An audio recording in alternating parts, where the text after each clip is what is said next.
अस्सलाम वालेकुम स्टूडेंट्स, कैसे हैं आप सब। आज की इस वीडियो में मैं डिस्कस करूँगी डिज़ाइन पैटर्न को, कॉमनली यूज डिज़ाइन पैटर्न्स को with examples. Real life example भी मैं आपको दूंगी और मैं आपको सॉफ्टवेयर से रिलेटेड एग्जांपल भी दूंगी इस टॉपिक को समझने में, ताकि आपको आसानी रहे। डिज़ाइन पैटर्न जो हमारे पास होता है बेटा, ये सॉफ्टवेयर डेवलपमेंट का ये एक बहुत इंपॉर्टेंट कंसेप्ट है डिज़ाइन पैटर्न। ठीक है, डिज़ाइन पैटर्न में हम अपने रेडीमेड सॉल्यूशंस का यूज़ करते हैं उन प्रॉब्लम्स को सॉल्व करने के लिए जो हमें हमारे सॉफ्टवेयर में बार बार फेस करनी पड़ती है। ठीक है ना, वो प्रॉब्लम्स जो हमारे सॉफ्टवेयर में बार बार आती है, उन प्रॉब्लम्स को सॉल्व करने के लिए हम लोग रेडीमेड सॉल्यूशंस रेडी करते हैं। इन्हें हम डिज़ाइन पैटर्न कहते हैं। ठीक है, इसका आइडिया GOF बुक है हमारे पास डिज़ाइन पैटर्न की, वहाँ से हमने इसका आइडिया लिया था। ठीक है ना, GOF गैंग ऑफ 4। ठीक है, बुक है डिज़ाइन पैटर्न्स की, वहाँ से इसका आइडिया लिया गया है डिज़ाइन पैटर्न का। ठीक है, अब हमारे पास कॉमनली यूज जो डिज़ाइन पैटर्न्स होते हैं वो हमारे पास अप्रोक्सीमेटली 23 होते हैं। ठीक है ना, 23 होते हैं, बट आपकी बुक में सिर्फ 4 को डिस्कस किया हुआ है। ठीक है, जिसमें से इस वीडियो में मैं 2 को डिस्कस करूँगी, सिग्नेचर पैटर्न को और फैक्ट्री पैटर्न को। सिग्नेचर पैटर्न क्या होता है? सिग्नेचर पैटर्न में हम क्या करते हैं, हम एक ऑब्जेक्ट क्रिएट करते हैं। ठीक है, एक ऑब्जेक्ट क्रिएट करते हैं और उसी ऑब्जेक्ट को हम अपने सॉफ्टवेयर के डिफरेंट मॉड्यूल्स में यूज़ करते हैं। आपने ध्यान से बात समझनी है। सिग्नेचर पैटर्न में हमने एक ऑब्जेक्ट क्रिएट करना है। ठीक है ना, सिर्फ एक ऑब्जेक्ट हम क्रिएट करेंगे, उस ऑब्जेक्ट को हम अपने सॉफ्टवेयर के डिफरेंट मॉड्यूल्स में, जितने भी हमारे सॉफ्टवेयर में और मॉड्यूल्स, जितने भी मॉड्यूल्स होंगे ना, उन सब मॉड्यूल्स हम उस ऑब्जेक्ट को यूज़ करेंगे। ये होता है सिग्नेचर पैटर्न। अगर मैं आपको सिंपल फास्ट में समझाऊँ तो सिग्नेचर में हम एक ही ऑब्जेक्ट बनाते हैं। ठीक है ना, इसमें एक ही ऑब्जेक्ट बनाते हैं, उस ऑब्जेक्ट में शेयर डाटा होता है। ठीक है ना, वो डाटा उस ऑब्जेक्ट में होता है, वो सेटिंग्स उस ऑब्जेक्ट्स में होती है, जिन सेटिंग्स को हमने अपने सॉफ्टवेयर के तमाम मॉड्यूल्स में यूज़ करना है।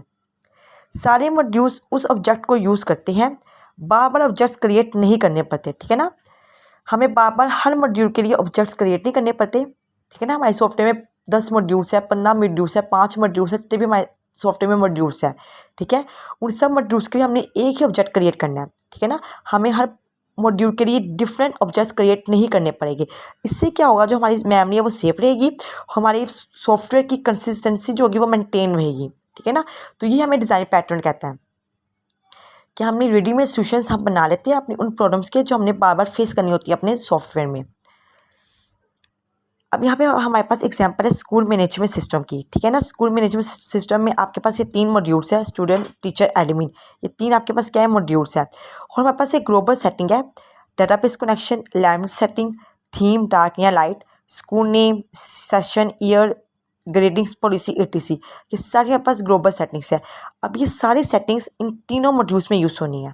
ठीक है ना, ये सारी सेटिंग्स इन तीनों मॉड्यूल्स में हमने यूज़ करनी है। तो हम क्या करेंगे, इन सारी सेटिंग्स का एक हम ऑब्जेक्ट बना लेंगे। ठीक है ना, फिर हम उसी ऑब्जेक्ट को इन तमाम मॉड्यूल्स में यूज़ करेंगे। तो सिंगल रिटर्न पैटर्न क्या है, एक ऑब्जेक्ट बना लेना और उस ऑब्जेक्ट को तमाम मॉड्यूल्स में यूज़ करना। ठीक है ना, अगर आप हर मॉड्यूल में इन सेटिंग्स को अलग अलग ऑब्जेक्ट बनाएंगे, ठीक है ना, अगर आप क्या करेंगे, अगर आप हर मॉड्यूल में, हमारे पास 3 मॉड्यूल्स है सॉफ्टवेयर के, अगर आप हर मॉड्यूल में इन सेटिंग्स का अलग अलग ऑब्जेक्ट बनाएं, अगर आप ऐसा करें तो क्या होगा, आपकी मेमोरी भी ज़्यादा लगेगी। और अगर आप एक मॉड्यूल में सेटिंग चेंज करें तो आपको बाकी सब में भी सेटिंग चेंज करनी पड़ेगी। इनकंसिस्टेंसी क्या होगी, हो सकती है आपके सॉफ्टवेयर में। ठीक है, तो इसी चीज़ से बचने के लिए हम क्या करते हैं, हम उन तमाम जो हमने सेटिंग्स पढ़ी है, इन तमाम सेटिंग्स का हम एक ही ऑब्जेक्ट क्रिएट करते हैं और उस एक ऑब्जेक्ट का हम इन तीनों मॉड्यूल्स में यूज़ करते हैं। यही डेफिनेशन हमारी सिग्नेचर पैटर्न की है। ठीक है ना, इसके बाद आता है फैक्ट्री पैटर्न। ठीक है, इसकी एक और एग्जांपल भी आपको बुक में दी हुई है। जैसे एक हमारे पास रूम है, एक स्पेशल रूम है, उसकी एक ही की है। ठीक है ना, उस एक की को सब यूज़ करते हैं उस रूम में जाने के लिए, और हम उस रूम की डुप्लीकेट की नहीं बना सकते। ठीक है ना, ये जैसे एग्जांपल आपको समझाने के लिए कि वो जो की है जिसका हम यूज़ कर रहे हैं रूम में जाने के लिए, वो की हमारे पास एक ऑब्जेक्ट है उस की का सभी यूज़ करें उस रूम में जाने के लिए, ठीक है ना। हम उसकी डुप्लीकेट की नहीं बना सकते। तो ये रियल लाइफ एग्जांपल आपको दे दिए ताकि आपको आइडिया हो जाए कि सिंगलेटन क्या है। आपने एक ऑब्जेक्ट यूज़ करना है अपने सॉफ्टवेयर में और उसी एक ऑब्जेक्ट को अपने तमाम मॉड्यूल्स में यूज़ करना है, ठीक है। फैक्ट्री पैटर्न क्या होता है? फैक्ट्री पैटर्न में हमारे पास क्या होता है, हम इसमें डिफरेंट ऑब्जेक्ट्स को डील करते हैं, ठीक है ना। डिफरेंट ऑब्जेक्ट्स का हम इसमें यूज़ करते हैं। Is a way to create objects instead of making objects in every module. हर मॉड्यूल के लिए ऑब्जेक्ट्स क्रिएट करने के बजाय आप एक फैक्ट्री बना ले, ठीक है ना। इससे क्या होगा, you just tell the factory, आपने जस्ट फैक्ट्री को बताना है कि आपको कौन सा ऑब्जेक्ट चाहिए, वो आपको वो ऑब्जेक्ट दे देगा। अपनी एग्जांपल्स में आपको समझाती हूँ। एग्जांपल देखिए इसकी, वही एग्जांपल है हमारे पास स्कूल मैनेजमेंट सिस्टम की, और ये 3 टाइप्स के यूजर्स हैं इसमें, स्टूडेंट, टीचर, एडमिन, ठीक है। अब every user has own module, her user का अपना अपना मॉड्यूल है, स्टूडेंट के, टीचर का और एडमिन का। लॉगिन, यहाँ पे मैंने 3 मॉड्यूल सीखे हैं, लॉगिन, डैशबोर्ड और परमिशन, ठीक है ना। होते ज़्यादा मॉड्यूल्स हैं लेकिन जस्ट आपको एग्जांपल देने के लिए। लॉगिन के अंदर भी हम स्टूडेंट, टीचर, एडमिन यूज़ हो रहा है, डैशबोर्ड के अंदर भी यूज़ हो रहे हैं तीनों, और परमिशन के अंदर भी तीनों यूज़ हो रहे हैं। तो क्या हो रहा है यहाँ पे, अगर यहाँ पे फॉर एग्जांपल हम फैक्ट्री नहीं बनाते हैं, ठीक है ना, फैक्ट्री पैटर्न का हम यूज़ नहीं करते, तो यहाँ पे बेसिकली क्या होगा, लॉगिन के अंदर भी आप स्टूडेंट, टीचर, एडमिन यूज़ कर रहे हैं, डैशबोर्ड के अंदर भी आप तीनों यूज़ कर रहे हैं, और परमिशन के अंदर भी आप तीनों यूज़ कर रहे हैं। इससे बेसिकली क्या होगा, इससे आपकी कोड एक तो लेंथी हो जाएगा, आपके कोड की कंसिस्टेंसी नहीं रहेगी, ठीक है ना। तो इसलिए हम फैक्ट्री क्लास एक बनाते हैं, ठीक है ना। इन तीनों ऑब्जेक्ट्स की हमने एक फैक्ट्री क्लास बना लेनी है। तीनों ऑब्जेक्ट स्टूडेंट, टीचर, एडमिन की हमने एक फैक्ट्री क्लास बना लेनी है।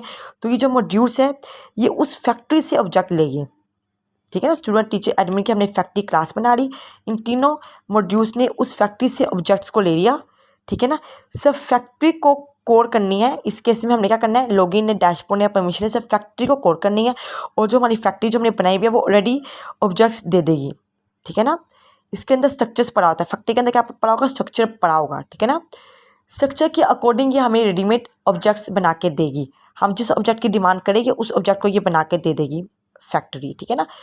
तो सिंगल टू में क्या होता है, सिंगल टू में हमारे पास एक ऑब्जेक्ट होता है जो हम अपने तमाम मॉड्यूल्स में यूज़ करते हैं, और इसमें हमारे पास डिफरेंट ऑब्जेक्ट्स होते हैं, ठीक है, जो हम अपने डिफरेंट मॉड्यूल्स में यूज़ करते हैं।